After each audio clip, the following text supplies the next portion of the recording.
The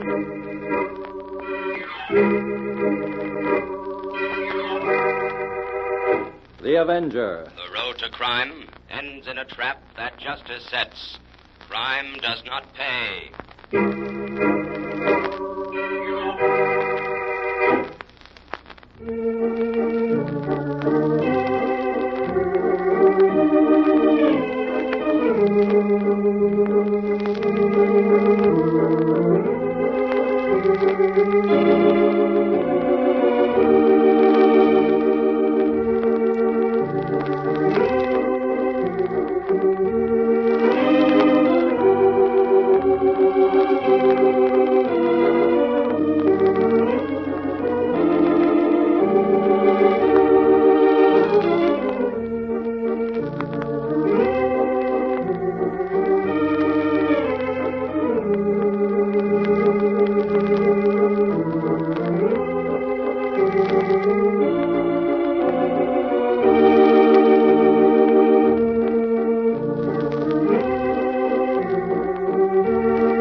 The Avenger, sworn enemy of evil, is actually Jim Brandon, a famous biochemist.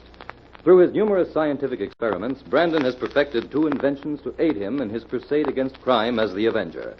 The telepathic indicator by which he is able to pick up thought flashes, and the secret diffusion capsule, which cloaks him in the black light of invisibility. Brandon's assistant, the beautiful Fern Collier, is the only one who shares his secrets and knows that he is the man the underworld fears as the Avenger. And now, the Avenger and the Department of Death.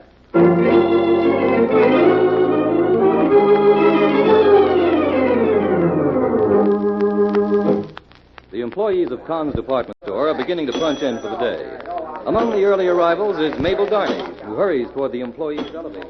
Oh, good morning, Mr. Kilgore. Morning, Mabel. You're in early this morning. My clock must have been fast. My, Mr. Kilgore, your windows certainly look pretty this week. Oh, thank you, Mabel. I've had quite a few compliments on them. Too bad I can't hold them over for another week. Saved me a lot of work. I'll say. I wonder what's holding up this elevator. I don't think Joe's come in yet. Then where's the elevator? It's always parked here on the main floor overnight. Call up through the grating. Someone else may have taken it up. It's not in the basement. I can see down it. Ow! Mabel! Oh, Mabel, Mr. what's the matter? Kilgore, come over here quick. Oh, what is it? Look, down there at the bottom of the shaft.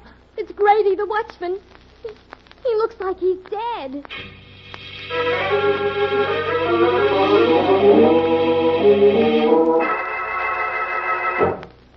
You're right, Inspector. Looks like Grady died from a fall. What floor did you say he fell from? It must have been the fifth, Jim. I checked the automatic meter on the main floor when I came in. It shows that Grady made his last time check on the fifth floor at midnight. Well, let's go upstairs and have a look. Okay, all right, O'Brien. You take over here until my men arrive. Whatever you say, Inspector White. Come on, Jim. Let's get out of this shaft and take the elevator to the fifth. To the sixth, you mean, Inspector? Sixth? I said he fell from the fifth, Jim. Yes, but the elevator in that shaft would have to be parked above the floor from which he fell. We'd better check that first. Get in the elevator, Jim. Sixth it is. You didn't permit any of the elevators to be moved, did you, Inspector? Only this one. I took it down to the basement myself. I ordered all the employees held on the main floor. Good. Now, what have you found out about Grady so far? Well, he's been a watchman here at Kahn's store for 15 years. Steady fellow, completely trustworthy. Who's this fellow, O'Brien, you left on guard in the basement? He's a store detective. Here we are. There's the elevator, just as you said, Jim. Uh-huh. Very strange. Oh, what's strange about it? You expected to find it here, didn't you? Yes, but would you mind explaining why Grady rode this elevator up to the sixth and then left it parked here and used the stairway to the fifth floor? Oh, Jim, don't start that. The first thing Come I on, know Inspector. Let's take a look at the fifth floor. We'll take this elevator Grady used. All right. Now, there's no doubt in my mind this was an accident, Jim. Nothing valuable was stolen or the alarm would have sounded, so don't try to stir up anything. Oh, a perfect landing, Inspector. Or say, who's that coming in from the stairway? That's Mr. Kahn, the owner of the store. Must have something important on his mind to climb all those stairs. Inspector White, I want a few words Yeah? with you. What is it, Mr. Kahn? Well, how much longer must I keep the store closed? I had a sale advertised for today. Several hundred people waiting outside. Give Brandon and me 10 minutes more, then you can open the door. Mr. Kahn, we would also like to have your permission to question some of your employees. Question my employees. What for? If Grady's death was accidental, it must be proved so to the satisfaction of the police department. Oh. Well, naturally, I want everything to be cleared up properly, but... Well, look here, Inspector. There's no need to make a scandal out of a perfectly natural accident. I have some influence in the city... You'd better take care of your own business, Mr. Kahn, and I'll take care of mine. Now, give us 10 minutes more here. All right. It's not that I don't want to cooperate in every way possible, but as far as I can see, there's no need for a prolonged investigation. In other words, Inspector, we mustn't let a little thing like murder interfere with Mr. Kahn's Now, business. wait a minute, Jim. Don't jump to any conclusions. Now, why couldn't Grady have fallen down the shaft here? Oh, really, Inspector? That question isn't worthy of you. Why not? Well, first of all, these grating gates may look old-fashioned, but they lock and unlock automatically from the inside. Now, Grady would hardly have pried this door open in order to fall down the shaft accidentally. No. No, I admit you've got something there, Jim. But what do you suppose did happen? Grady was killed or stunned by a blow on some other floor. Brought here to the 5th floor in this elevator. Parked right here on the floor where we're standing while his murderer took the elevator to the 6th floor. Left it there, punched the time clock on that floor, walked down the stairs, punched the clock here, and pried open this gate and threw Grady down this shaft. That's all guesswork, Jim. You have no way of proving any of that. I can prove all of it, Inspector. I'm listening. Well, Grady had a bad gash on his head, didn't he? Yeah? Look, there on the wall of the elevator, about 30 inches from the floor. Looks like a small blood stain. Now, look at the floor, right here where we're standing. There's a larger and more distinct stain. Yeah, but why should the murderer overlook evidence like that? Only a few dim lights are left burning on these top floors at night. The murderer didn't see it. Now, last but not least, look at the marks on this outside elevator door, made by a sharp instrument, recently. Bits of metal are still clinging to the marks. Yeah. All right, Jim. Where do we go from here? We start looking for the answer to 3 very simple questions, Inspector. Where was Grady murdered? Why? And by whom? Oh, very simple. Going down, Inspector. Please face the front of the car.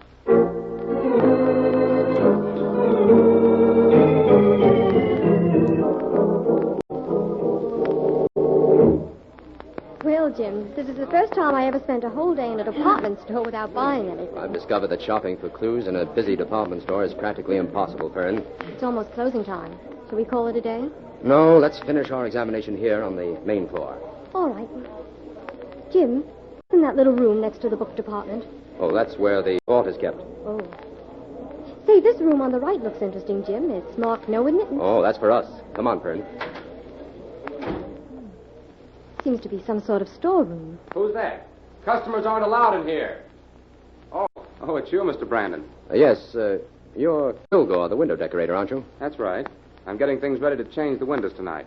Heavens, are you going to use all these dummies in the windows, Mr. Kilgore? Yes, miss. I planned a party motif to display these various costumes. That should work out very well. Well, this first group of dummies is for the cocktail party window. Those for the dinner party. That group over there for the theater party. These in afternoon clothes are for the bridge party. And these last 5 will attend a supper club party. Oh, the clothes are lovely. That blue dinner dress is stunning. When do you begin dressing the windows, Mr. Kilgore? Right away. I was just about to strike the set of that first window when you came in. Oh, well, don't let us keep you. I'm just doing a little routine checking on the main floor layout. Do you mind if I watch you for a while, Mr. Kilgore? No, not at all. I'll explain the procedure if you like. Oh, thank you. Well, first I take off my shoes and put on these woolen socks. That's so I won't leave any marks on the rug. I see. One of the side windows opens right off this room, so I dress that one first. See, that way I can get started before the store closes. Oh, seems strange looking at a store window from the inside. I dare say. This little dummy I'm bringing out now did a very good job this week. The dress buyer told me she sold every dress she had in stock of this model. Where do you put the dummies you take out? Oh, in the rear of the storeroom. We have a sufficient number to alternate. Pardon me, I'll be back in just a moment. Surely. Oh, Jim, Come here and have a look at the world as a dummy sees it. Well, since I'm beginning to feel like a dummy on this case, I might as well become acquainted with the outlook. Very befitting. The view is extremely limited. You sound awfully low, Jim. Of course, I don't blame you much. We haven't accomplished... Fern, look at that rug. What's the matter with it? There's a deep print of a man's shoe there near that table. That's strange. Kilgore couldn't have made it. No dummy is heavy enough to make a print as deep as that. Anyway, the one dummy he took out of this window was over on the other side. Jim, do you think this means anything? It means that a woman's curiosity is a wonderful thing, Fern. Thanks to you, at last we're actually on the inside of this case, looking out.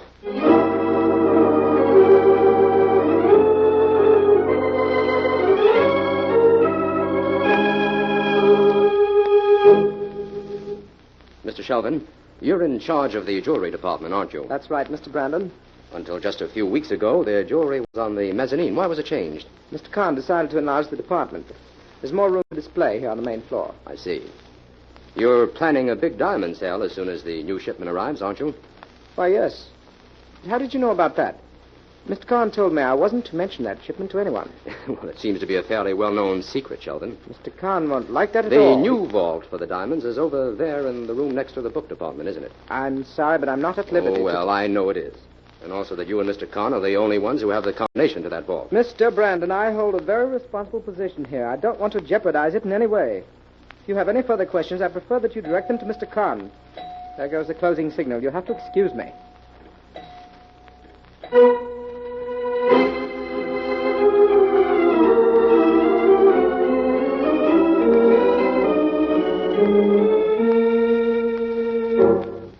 We'll just finish up this report, Fern, and then we'll go out for dinner. Oh, I thought you'd forgotten all about dinner, Jim. It's almost 9 o'clock. Well, the inspector will want this tonight, but we'll hurry it up. Where was I? You just finished stating that you were convinced it was an inside job. Oh, yes. Take this down, Fern. Ready? I intend to check thoroughly on all the store employees who didn't check out at the regular closing time the night Grady was killed. This will include all who checked out early, those who were absent, and the few who may have had reasons for remaining late. I'm also working on the angle that there may be a direct connection between the murder of Grady and a plan to steal the diamonds when they arrive. But so far, I've found nothing to substantiate this theory. That's all, Fern. Oh, good. I'm starving. Add this P.S. to the inspector. Go ahead, Jim. Meet me in front of the department store tomorrow afternoon at 4:30 to conduct a very important experiment.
And now, back to the Avenger and the Department of Death.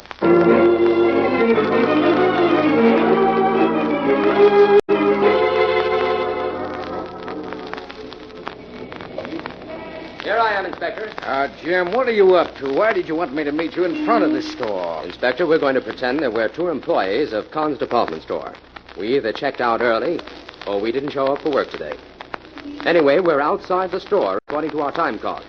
Now, if we're outside and can prove it, according to our cards, we can't be suspected of any crime that might be committed inside, can we? Oh, I suppose not. That's the kind of evidence that holds up in court. But what are you trying to prove, Jim? The purpose of this demonstration is to show that we can go into the store and remain inside after the store closes. All night if we want to. Now, here's a complete list of the employees who were absent or who checked out early the night Grady was killed. We can discount the few who left late because they couldn't get back in past the watchman at the employee's entrance. You'll notice that this list includes a number of employees you've already met and whom we now have reason to suspect. Well, now we're getting someplace, Jim. Who were they? There were 15 all told, but the ones you know were O'Brien, the store detective, Mabel Darney, who discovered the body, Kilgore, the window decorator, and Shelvin in the jewelry department. And don't forget Mr. Kahn himself. He doesn't have to check in and out of the store. I'm not forgetting him, Inspector. He's on my list. Well, what do we do now? First, we walk inside the store, just like two ordinary customers. Then we make a very unusual experiment.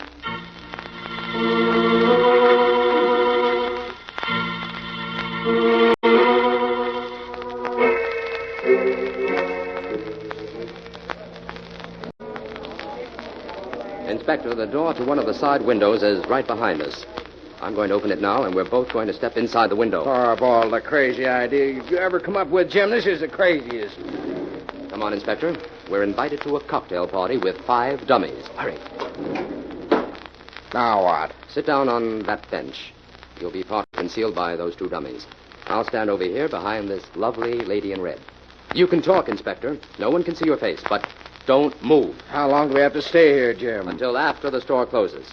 Maybe this experience will teach you not to make me prove everything to you the hard way. Well, where's Fern? Why couldn't she have done this instead of me? You're the one I have to convince. And besides, Fern is up in the toy department questioning Mabel Darney.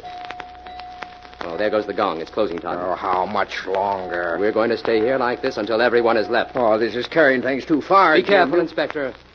Don't move. One of those window shoppers is giving your suit the once-over.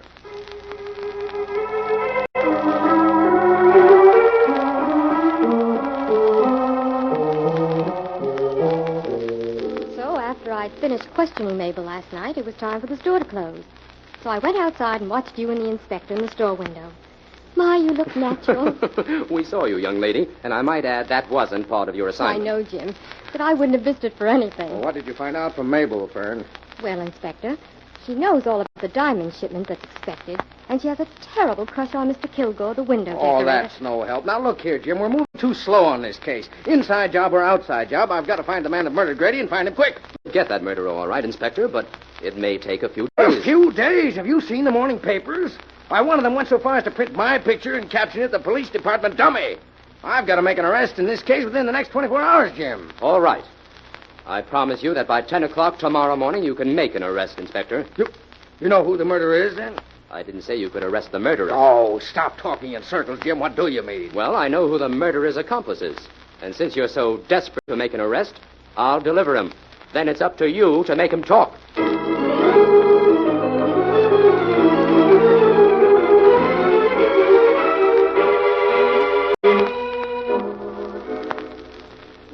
Here comes Mr. Kahn now, Inspector. I hope you know what you're doing, Jim. Good morning, Brandon. Inspector? Good morning. Good morning.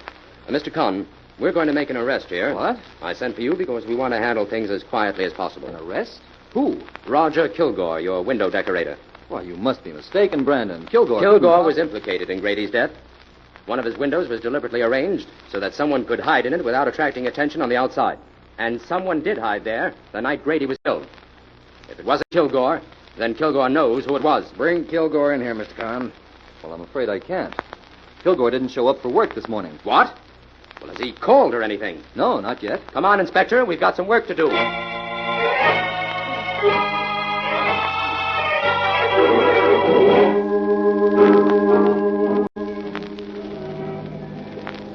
Now that we're out of the store, Jim, would you mind telling me where we're going? We're going to drive out to Kilgore's home, Inspector. I don't like the look of this. My cars are on the side here. Wait a minute. Take a look in that second window, Inspector. What? Why, it's Kilgore. He's sitting on that bench where I was the other night. He has some nerve sitting there in the daytime. Come back inside, quick!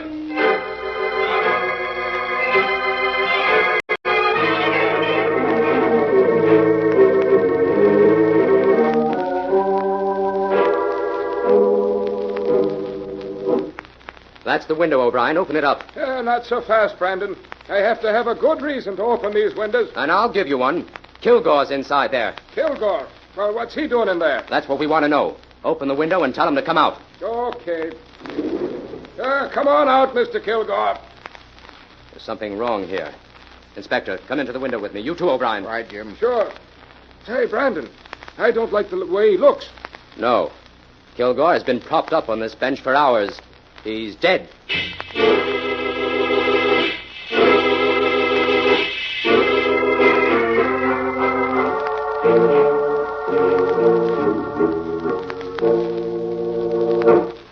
How was Kilgore killed, Jim? He was given a hypodermic needle full of poison, Fern.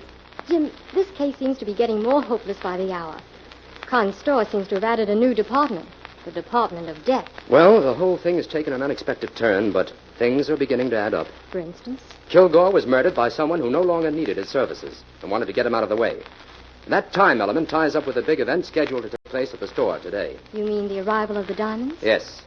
I think the plan to steal the diamonds furnished the motive for both murders. Grady evidently discovered something in connection with it and was killed before he had a chance to reveal what he knew. But, Jim, why should the murderer stay in the store at nights before the diamonds arrived? In order to make preparations for the theft. What those preparations were, I must discover today. Well, I suppose we can eliminate Khan and Sheldon. Why should we eliminate them? Well, you said they both knew the combination to the vault. They could steal the diamonds any time they wanted to without any preparation. Yes, and be accused of the theft immediately. Also, in that case, there's the burglar alarm to consider. No, our criminal is much too clever to employ such obvious tactics, Fern. But why should Khan want to steal his own diamonds? They're heavily insured. Oh. Jim, Sheldon hasn't been absent or checked out early since the day of Grady's murder. So how could he be guilty of murdering Kilgore in the store last night? I'll admit that's got me stumped. But not enough to eliminate him. Come on, Fern. We're going back to the store. And this time we're going to concentrate on the book department.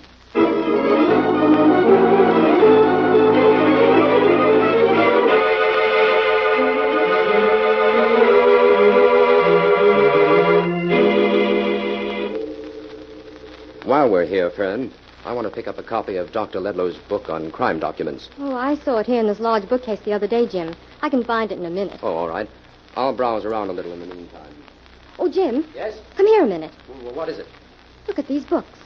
They're completely disarranged, and some of them are upside down. This whole bookcase is a mess. Why, yes. It certainly is. That's it, Fern. I've got it. What, the book? No, the solution to this whole grim affair. Oh, at last. Fern, Kong's department store is going to have an extra watchman tonight. This is a job for the Avenger.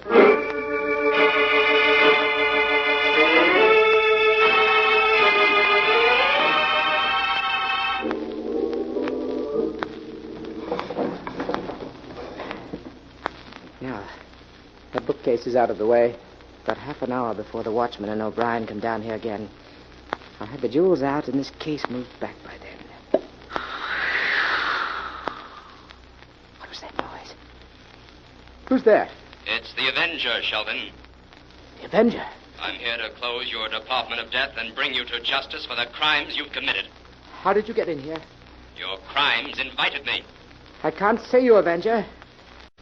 But my gun can find you. Kilgore and Grady got in your way, and you killed them. But you won't find it quite so easy to rid yourself of the Avenger. You're there in the corner, Avenger. I'll get you, all right? An invisible target is no target at all, Sheldon. I'll find you. You're missing badly. Do I shut you up? Now you're harmless. Your gun is empty, Sheldon. What's going on here? Sheldon, it's you. O'Brien, arrest Sheldon. I think you know the charges.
Well, Jim, now that Shelvin is in custody and the newspapers have elevated the inspector to the status of crack detective instead of dummy, would you mind bringing me up to date on a few of the facts?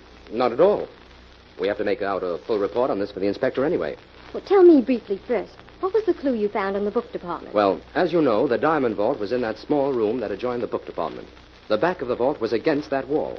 Now, the other side of the wall, in the book department, was completely hidden by that large bookcase. On the nights that Shelvin managed to stay in the store, he moved that bookcase and went to work on the wall. He broke through a section of it and succeeded in drilling through the back of the vault, leaving only the black velvet lining to be broken through at the last minute. But the clue? That bookcase was too heavy to move with the books in it, so Shelvin had to remove them. The night before the diamonds arrived, he was in a hurry and left them upset. That was the clue I needed. But how did he expect to get the jewels out of the store? After the death of Grady, Shelvin got himself an outside accomplice. By that time, he was quarreling with Kilgore anyway, and he knew he'd have to get rid of him. We picked up this accomplice this morning, and he explained the whole setup. After Grady's death, it was too risky for Shelvin to check out of the store early and come back in to hide. So he hit upon another idea.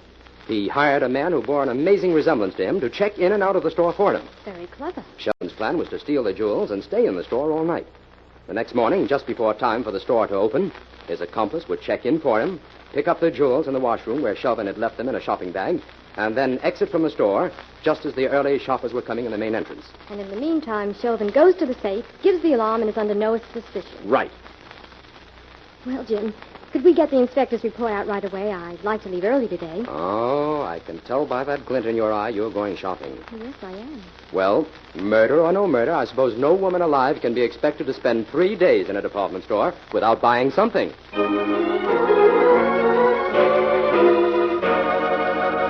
All characters, names, places, and plots used in the Avenger program are fictitious. Any similarity to persons living or dead is purely coincidental. This is a thought. A thought. A thought. Remember, listen for another adventure of... The Avenger.